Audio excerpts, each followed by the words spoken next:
శ్రీగురుభ్యో నమ. హరి ఓం. శ్రీమహాగణాధిపతయే నమ. శ్రీమహాసరస్వత్యై నమ. శ్రీగురుభ్యో నమ. హరి ఓం.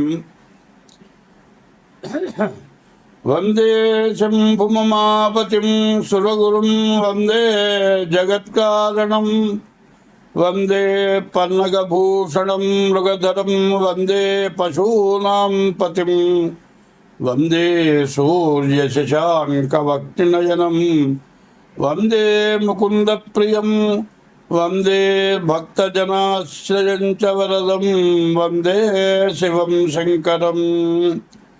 యా కుందేందుతుషారహారధవళా యా శుభ్రవస్త్రాన్వితా యా వీణా వరదండమండితకరా యా శ్వేతపద్మాసనాత్ యా బ్రహ్మాచ్యుత శంకర ప్రభృతిభిర్దేవైः సదా పూజితాత్ సా మాం పాతు సరస్వతి భగవతి భారతీ నిక్షేషజడ్యాపహ.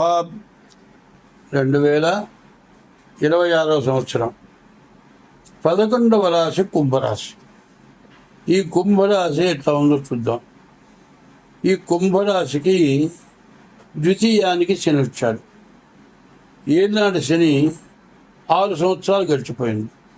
ఇంకా సంవత్సరం 6 మాసాలు ఏనాడు శని జరగబోతోంది.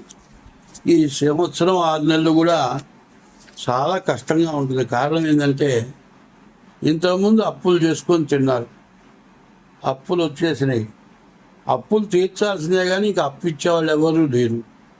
ఈ అప్పులు పుట్టవు, తినడానికి చాలా కష్టం, చాలా ఇబ్బంది. అప్పుల వాళ్ళు వదలరు, అప్పులు తీర్చాలి.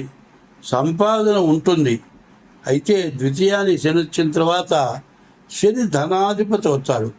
ఇంతకుముందు ఏ పని లేకుండా కూర్చున్న వాళ్ళకు కూడా మంచి పని దొరుకుతుంది, మంచి సంపాదన ఉంటుంది, బాగా ఆదాయం ఉంటుంది. అయితే వచ్చిన డబ్బులు వచ్చినట్లు అప్పులకు కట్టడం అవుతుంది. కానీ ఇంటికి వస్తే తిండి దొరకదు. కనీసం ఎట్లాంటి పరిస్థితి అంటే గంజి కాచుకొని తాగినా కూడా అన్నం తినడానికంటే బలం ఎక్కువ అంటారు. మరి రాగి జావ అంటారు, రాగి జావ అన్నం కంటే బలం ఎక్కువ అంటారు. అటువంటి తింటానికి కూడా ఇబ్బంది అయ్యే పరిస్థితి బాగా కనబడుతూ ఉంటుంది. కాబట్టి ఈ కుంభరాశి వాళ్ళకి ద్వితీయంలో శని వల్ల ఎట్లా ఉంటుందంటే అంతకుముందు బాధ కంటే ఎన్ని డబ్బులు ఇచ్చినా తీసుకుంటూనే ఉంటారు, తీరుతూనే ఉంటారు అప్పిచ్చిన వాళ్ళు. నిజంగా చచ్చిపోదామన్నంత బాధ కలుగుతుంది. ఇప్పుడు విరక్తి కలగటం ఎక్కువగా ఉంటుంది. ఈ కాస్త ఈ సంవత్సరంన్నర కనుక మీరు కష్టపడ్డారు అంటే ఇక 30 సంవత్సరాల లోపల మీకు ఇంకంటూ తిరుగంటూ లేదు. కాబట్టి ఈ రాశి వాళ్ళు చాలా జాగ్రత్తగా ఉండండి. ఈ రాశి వాళ్ళు ఏం చేయాలి? ప్రతి శనివారం శనికి అభిషేకం చేయించుకోండి. ప్రతి సోమవారం ఈశ్వరుడికి అభిషేకం చేయించుకోండి. ప్రతి శనివారం నవగ్రహాలకి శివుడికి ప్రదక్షిణ చేసిన తర్వాత నవగ్రహాలకు ప్రదక్షిణ చేయండి. చాలామంది ఏం చేస్తున్నారంటే నవగ్రహాలకు ప్రదక్షిణ చేసిన తర్వాత మళ్ళీ కాళ్ళు కడుక్కుంటున్నారు. ఈ కాళ్ళు కడుక్కుంటే మీరు చేసిన ప్రదక్షిణ మొత్తం పోతుంది.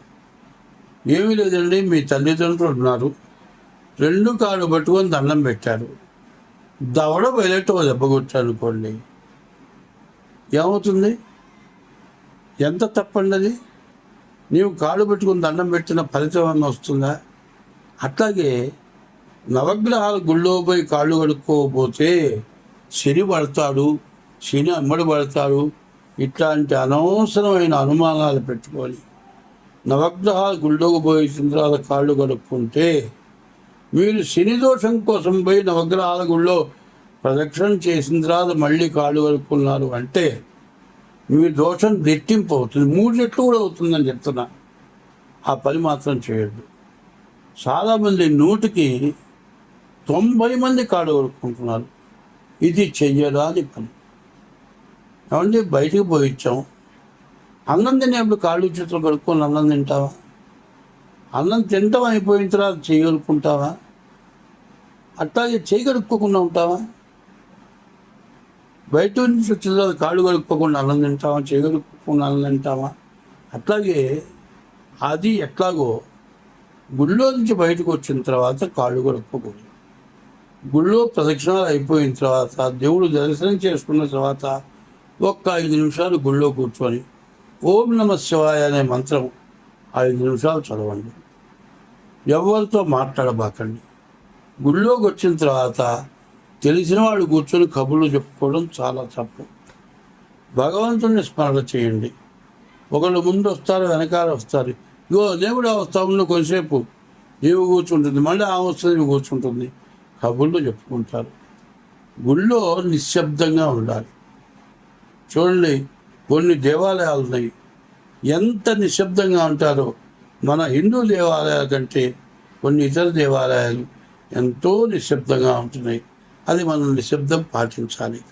నిశ్శబ్దంగా ఉండటం, దానివల్ల మనశ్శాంతి ఎక్కువగా ఉంటుంది, ఆనందం ఎక్కువగా ఉంటుంది.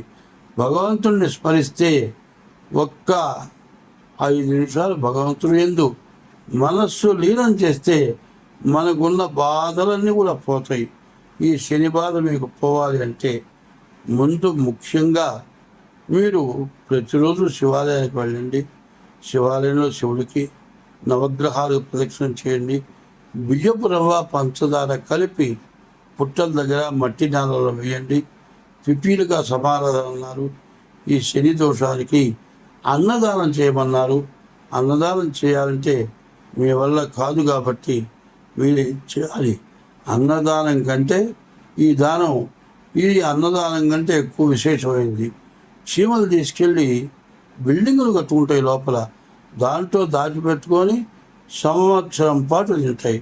కాబట్టి ఈ రాశి వాళ్ళు బియ్యపు రవ్వ పంచదార కలిపి చీమలకు వేయండి.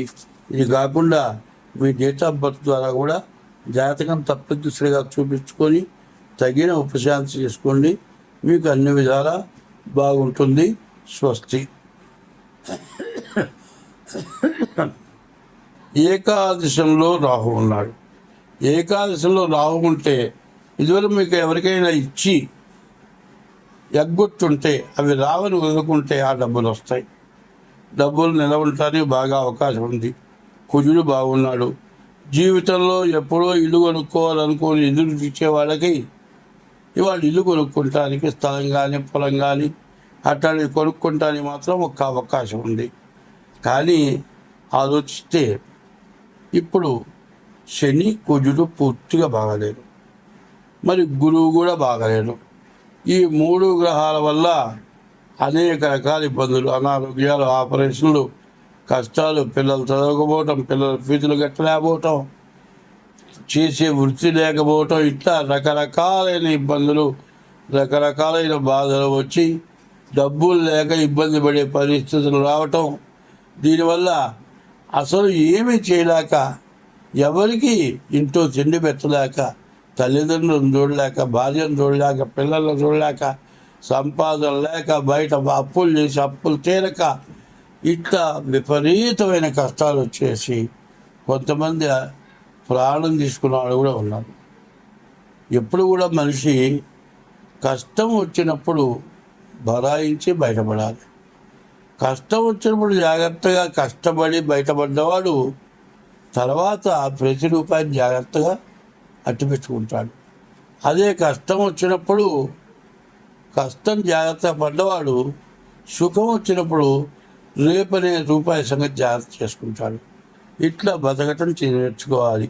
ఈ రాశి పరిస్థితి ఏమిటయా అంటే ఈ మేషరాశి వాళ్ళు మరి ముందుగా డేట్ ఆఫ్ బర్త్ ద్వారా మీ జాతకం చూపించుకోండి.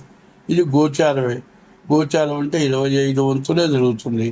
గ్రహచారం ఎట్లా ఉంటుంది? జన్మ లగ్నాన్ని బట్టి, పుట్టినరోజును బట్టి, పుట్టిన తారీఖు, టైము, లగ్నాన్ని బట్టి ఉంటుంది. ఈ 2 రకాలుగా జరుగుతుంది. 75 వంతులేమో జన్మ లగ్నాన్ని బట్టి, 25 వంతులేమో రాశిని బట్టి.